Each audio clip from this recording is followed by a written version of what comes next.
Je suis ravie de débuter avec vous cette journée de la résilience 2024. Alors Digne-les-Bains, comme la quasi-totalité des communes de notre département, est confrontée à des défis de plus en plus complexes liés au changement climatique et à l'évolution de notre environnement.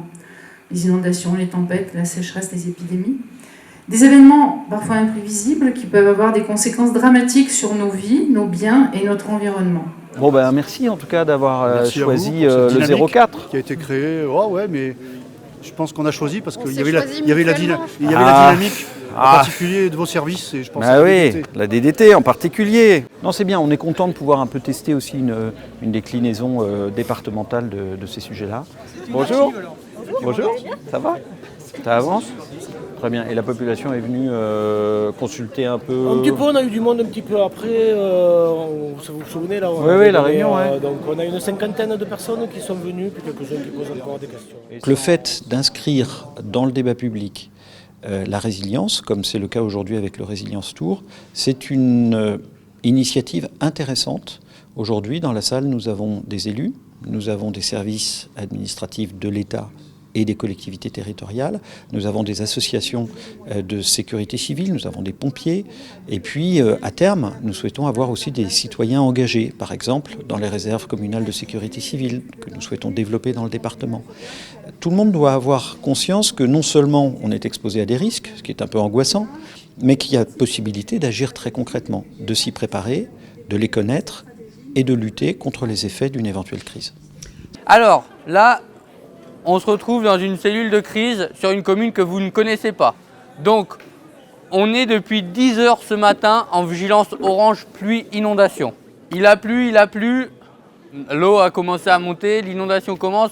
Madame la maire, donc de Saint-Laurent-du-Pont, a pris la décision de déclencher le plan communal de sauvegarde. Donc ils sont sur la commune voisine, dans la salle polyvalente.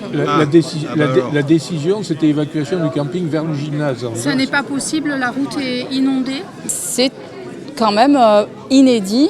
En 10 ans de mandat, j'en ai fait qu'un seul, dans des conditions qui ne sont pas celles que je vis là maintenant, puisqu'on n'a pas les moyens logistiques que vous mettez en place pour nous placer dans une situation de réalité. C'est exceptionnel et on comprend tout de suite les écueils qu'on peut voir sur notre plan communal de sauvegarde ou même sur ce qu'on fait là dans l'exercice. Voilà, la parole, l'écoute, les ordres, voilà, c'est un exercice très très intéressant. L'enjeu, ça va vraiment être le partage d'informations. Donc, quand on fait le point de situation, c'est tout le monde qui s'assoit. On ne répond plus au téléphone, même si il sonne, on n'y répond plus. Et on distribue la parole. Et c'est le couple d'Osrac qui distribue la parole. Vous m'avez reçu, Annick ? Le retour que nous avons de la part des élus, c'est qu'ils ont été très intéressés, en particulier par l'exercice de crise sur table, parce que je crois que c'était vraiment rentré dans le cœur du sujet. Alors c'est vrai que les élus, ils ne sont pas tous armés de la même façon. On avait des élus qui avaient déjà eu affaire à des événements climatiques, des événements naturels exceptionnels et qui avaient déjà l'expérience, d'autres non. Et puis surtout, on a la situation des petites communes avec des élus qui ont des équipes faibles autour d'eux et qui ont beaucoup de mal à savoir comment s'organiser. Donc je crois que ce type d'exercice, il est vraiment très intéressant. On envisage d'ailleurs peut-être de le reproduire les années suivantes pour élargir notre public. La préfecture nous demande par fax, est-ce qu'on peut se déplacer?